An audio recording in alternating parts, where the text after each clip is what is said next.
This episode was co-produced with the Swiss Entrepreneurs Foundation, a non-profit organization which aims to support startups and promote the Swiss ecosystem capable of commercializing innovative technologies. Over the next few weeks, we will be releasing a total of 6 bonus episodes. These episodes will focus on the Swiss Entrepreneurs Foundation's Upscaler program, designed to help rapidly growing startups, as well as on the SWESA, the Swiss Entrepreneurs and Startup Association, which represents all companies and institutions that want to further optimize the economic policy framework in Switzerland. To find out more about the Swiss Entrepreneurs Foundation, visit swissef.ch. And now, on with the show. This kind of mindset was really inspiring for me, and I was always dreaming, I think since a small boy already, of having my own company.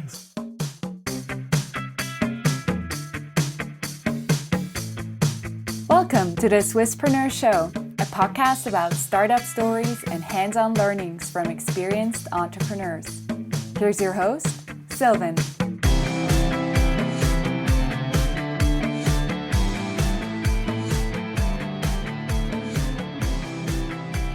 Michele, a very warm welcome to the Swisspreneur Show. It's a pleasure to have you here today. Thank you very much, Sylvan. I'm glad to be here. Awesome. From listener to interview guest, basically. Michele, you are the founder at MyCamper, a camper sharing platform that is based in Switzerland, but recently also launched in Sweden. In order to talk about your journey, we start with the motivation. So what actually motivated you to start your own company in the first place? I think it's to be creative. When you have your own company, you have an impact, so you can kind of decide into which direction you want to push things forward. And as I grew up in an entrepreneurial family, so my granddad was already an entrepreneur, so he built up one of the largest furniture stores in Switzerland, and my dad also had his own company. It was like always at the dinner's table, it was a topic to talk about the stuff going on in the companies. And I was really inspired by that and like having the freedom to decide about new ideas, the strategy. This kind of mindset was really inspiring for me, and I was always dreaming, I think since a small boy already, of having my own company. So I think it's that creative part and having an impact that really motivates me. Awesome. So you really do have entrepreneurship in your DNA, basically. And what's the specific problem that you solve with MyCamper, and why was there even a market opportunity for a camper sharing platform in Switzerland? It's the meaningful part as well that is really, really motivating for us. I mean, it's also one of our values that we live in MyCamper. It's meaningful that we have defined. So we think camper sharing is totally meaningful as we make better use of existing resources. So campers basically stand around about 90% of their time. They cost a lot in the beginning, and maintenance costs are quite high as well. So it's for us, it makes total sense to share them, these resources. And for us, it's also inspiring to kind of make micro entrepreneurs with our camper owners, so they get a side income. And then so that's the part that motivates us, and where we think it's really meaningful. Awesome. Did you also see, a trend going into that direction that you said now is the right time to actually launch the startup MyCamper? Or what gave you the push to actually launch the company in the first place? It was actually the idea. So it was summer 2024 when my girlfriend and me, we were with our bus called Charlie on Sardinia. And we were talking philosophing about life, and we realized there the first time that our van stands around so much time, although we used it a lot. But due to the 5 weeks holidays and then the weekends, it's really not much more than 10, maybe 15%. And then in a first thought, I wanted to create a web page for Charlie, but then I realized that, hey, we can just adapt and apply the Airbnb model for leisure vehicles. And then I came like really motivated home from that vacation, and I checked, of course, online if this already exists. And I saw that in some other countries there were some really small players, very in the beginning, and then I thought like let's try that in Switzerland as well. Awesome. Let's also look at your team. What experience does your team bring to the table to also bring MyCamper to success? It's the variety, I think. So we have like with Stefan, that is our CMO, an online and performance marketing manager with a profound background in that area, and Miri, another co-founder with more the financial and client support and client service background. Myself as well, more with a financial and strategic background, coming from that area.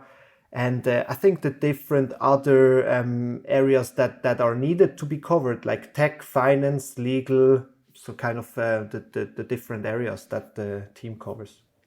Basically, the whole package then. Awesome. Let's also look at the milestones. So what are some of the milestones that you recently achieved? I can imagine launching in Sweden is probably one of them. Exactly. So, exactly. So one was the launch in Sweden this year, and another one was the 1,000 campers that we achieved this spring, that we are proud of, and the revenues there where we could really hit the 1 million threshold, that we are really happy about. Nice. Congrats on these milestones. That's great. Thanks. Now, we also always like to look at the competitive landscape. So, is there any competition out there for MyCamper? And if so, how do you actually differentiate yourself from your competitors? There are, I mean, there are in other countries like Germany, France, etc. There are other players, but mainly there are, we call them like national heroes, so national players that maybe are in some other countries, but there is not yet really a European dominant player. So we are all in a bit in a same stage, maybe one a little bit bigger than the other one, but trying to cover more and more countries. So I would say the main competitors are the international camper sharing platforms that exists.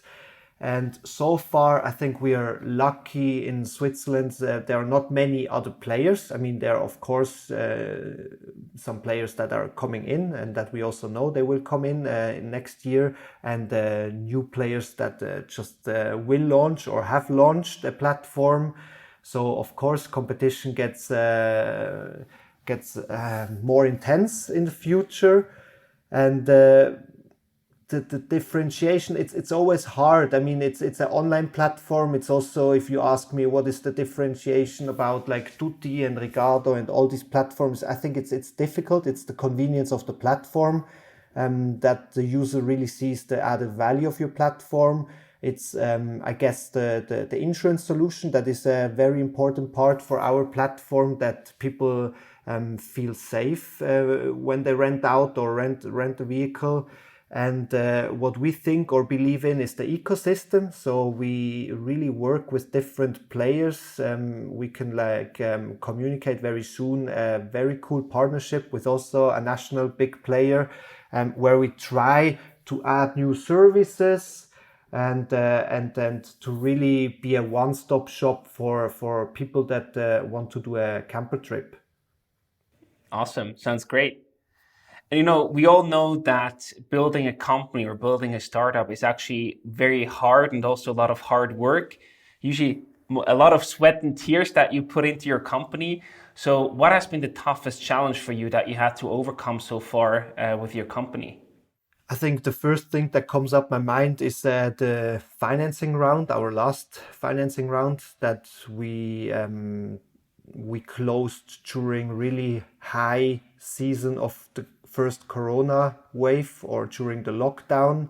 So we had kind of the stamp that we are a tourism and then travel startup. And of course, nobody knew how this will end up, the whole crisis with Corona. And of course, we were in this area that was hit mostly, like with the event industry in this sector. And that was really, really tough because we relied on the fresh capital, on this new capital, and to convince and keep new investors. How do you say, like, that they stick with you, that we can close the round, and this was really, really hard. So we actually lost also one of the big investors in that round.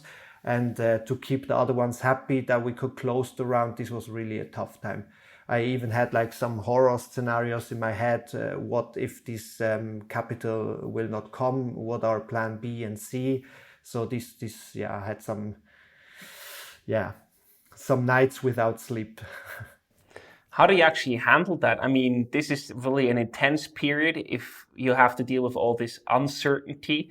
Is there any tip that you can give to other founders of how to deal and also how to prepare if such a fundraising round that is crucial for you will actually not go through? So what were your plan B and C scenarios? I mean, plan B would have been, okay, we raise less. So, I mean, with our existing shareholders, I knew I could rely on them. That was really, really cool. So they still believed in the business model and in the team. So plan B would have been with a much smaller round, and plan C would have been without the money. But unfortunately, or happily, we didn't have to go with that plan. But this would have been like, we would need to go with a smaller team then. This was also my biggest worries that I had at that time. And I think like how to cope with it for me, it was like to really have this intense and transparent exchange with the founder team. So we were aligned, we were informed, all of us. The exchange, of course, as well with the family that supports you, and also with advisors that help with their experience. And at the end, it's really what I can give maybe as a small advice. It's like step by step. I mean, I heard once this saying, if you drive like from the east to the west coast, for example, of the United States, during the night, you don't need to see the whole way already. So you always see only the next 50 meters with the lights, but like step by step, and you will at the end achieve what your plan is. So I really had always to tell to myself again, look, maybe I don't see the whole road yet, but I go into this direction. And this helped it to a little bit calm down as well. Yeah, I think that's a great perspective to take that will really also help other founders if they ever find themselves in that situation to really think about the step-by-step approach that you just mentioned. Recently, you were also part of the Upscaler program, which is organized by the Swiss Entrepreneur Foundation. What would you say has been the most valuable thing to come out of the Upscaler experience for your company? I think it's so the first workshop, they call it the 360 degrees workshop, where they really dig into your company and like really have this view and ask about like the board, finance, strategy, team, etc. So they really want to understand the whole startup. And there, for me, it was fascinating how much time, firstly, they invested. So in advance, and this workshop, I think, lasted like 5 hours. Was really exhausting at the end, but very, very constructive and good. And I was like fascinated how like they could find like each weak point that we had. So it was like it gave me a huge transparency into like our weak spots that we have in our company. And to afterwards, at the end, actually, this was our agenda for the follow-up workshop. So then we just said, okay, look, these are the 5 points that we saw now, and maybe let's prioritize them, and we go step by step through all of them. So this was really good to get this overall picture, and it helped us for the founder team to get really aligned. So for example, they asked us what are our own, like our private kind of the Eigner strategy, so the own strategy for MyCamper, but also where do we want to be in 3 years personally. And this aligned us really a lot. So the founders and being very transparent with and honest with each other, what we want to achieve over the next years, maybe also how long we are committed for doing that, what we are doing, and being honest there as well. Maybe it's not over the next 10 years anymore. And this helped and gave us like a kind of a crystal clear strategy and roadmap over the next 3 to 5 years. And I think that was the biggest added value.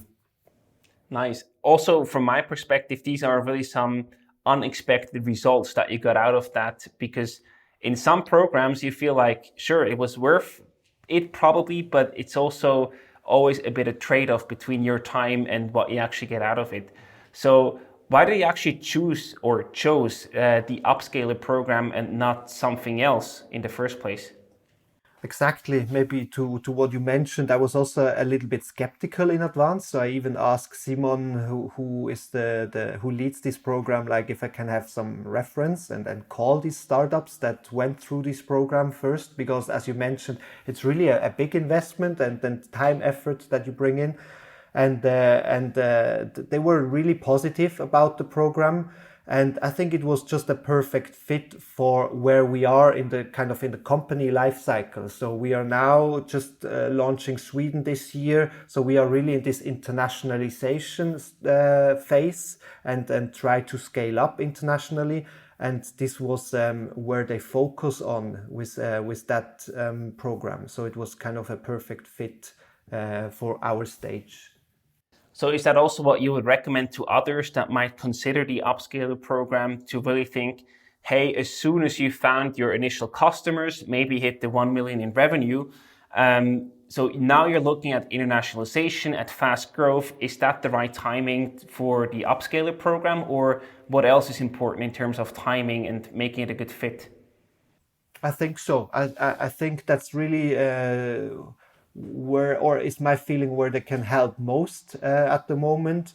But I wouldn't say that, that they have that as a requirement, this 1 million revenue, but I wouldn't say that it's not worse to do it even before. So I think for us would have been even worse to do it last year, to even set up like which country, where we went through all these discussions, which countries should be the first international market, etc.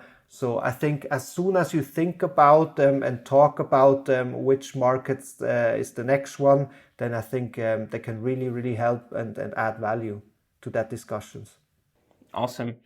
Talking about adding value, there are also experts involved that really support you along this program. How was the cooperation with them and your experience? You know, there are also many experts out there. Some of them have actually never built the company themselves. So I always find that a bit difficult or hard if then these people give you advice to run your own company. So how was your experience with the experts in the Upscaler program? Exactly. That's why I'm sometimes also very critical about these programs. But it's actually not true for our case. So we only had, we talked so far to really the experts that still run their own companies, that did already exits, that know exactly what we are talking about, and that went through all these stages that we are now asking for answers and where we have questions. So they can really, that's why I mentioned it, they can really add value there and give in their experience. And for us, for example, they can also, or they connected us to really platform experts that scaled up and built up bigger marketplaces and online platforms in that area. Maybe not in the camper area, but what I mean is this two-sided market approach that is sometimes a little bit different than, for example, a startup in the B2B area. So where they can really connect us with specific experts that helps us, because often we have very specific questions, and then it doesn't help just, somebody that has a kind of a general knowledge about building up a startup. Right. Are there any experts that you can call by name that really helped you along that program? So far, it's the two Peters, so Peter Stahle and Peter Balsiger, that these were also the challenger in the beginning with the 360 degrees analysis. and also afterwards, like kind of developing with us this new strategy. So with them, we had a really good cooperation so far. Awesome. So, we here at Swisspreneur, we are big fans of the Net Promoter Score. We always use the score to assess our content, but also events that we do. So in that regard, I would also like to ask you, what's your rating of the actual Upscaler program overall, your experience on a scale from 1 to 10? 1 is very bad and 10 is pure awesomeness. I would say it's between the 8 and 10, because these are the ones that count for the positive ones, for the recommendations. Right. So I'm definitely in that area. Awesome. Is there anything that you would like to change or add to the program that was missing from your perspective? Yeah, maybe one point. Sometimes it's like our exchange or the frequency, how often we meet them is like, we can drive that, to be honest. So it's really in our hands. But there it's at the moment about 6 to 8 weeks.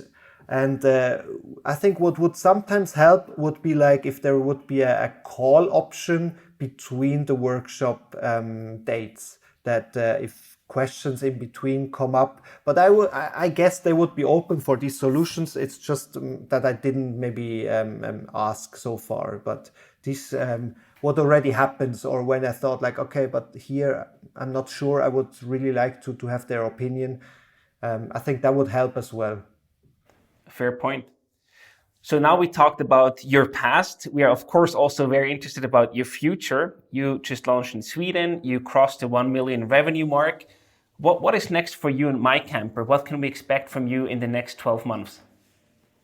In the next 12 months, so next year for us, it's a clear focus on growth again. I think there is still enough potential in Switzerland to fastly grow. Our goal is at least to double again next year, and in Sweden to become the number one. There is at the moment also a local player in the market, and our goal is to beat that player. And the year afterwards, it's all about expansion. So we would like to be the number one in the Nordics. So attack new markets, mainly Finland and Norway as well, and Denmark.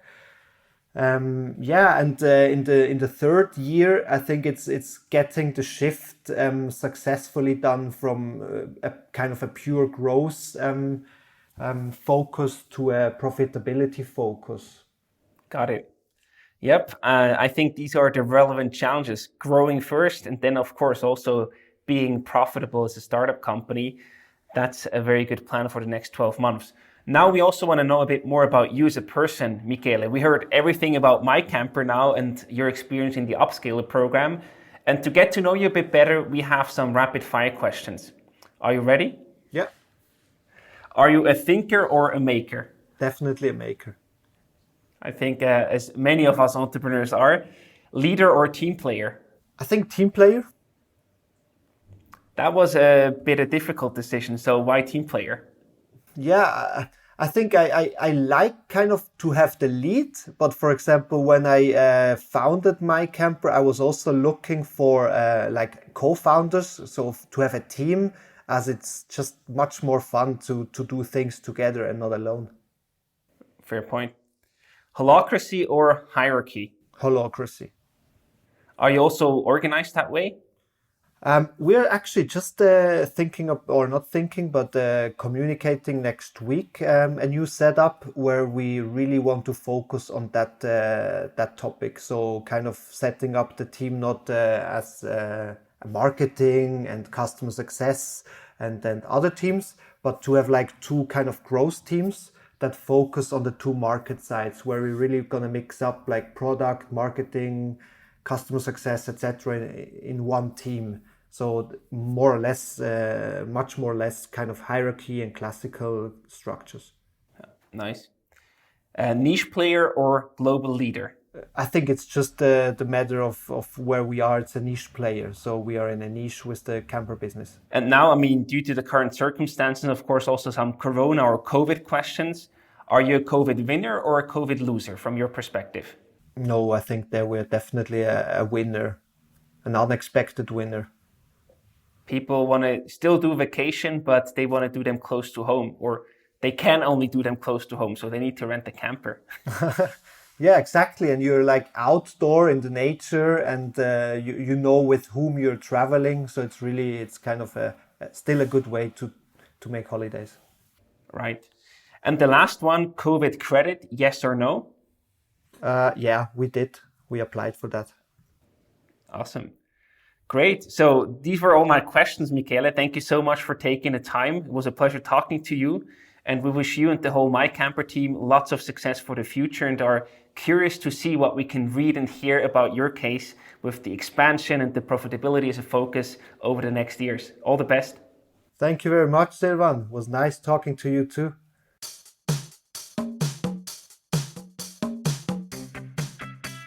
We hope you enjoyed today's episode. If you did, you can support us by rating our show on Apple Podcasts. This way, we can reach an ever-growing number of aspiring entrepreneurs.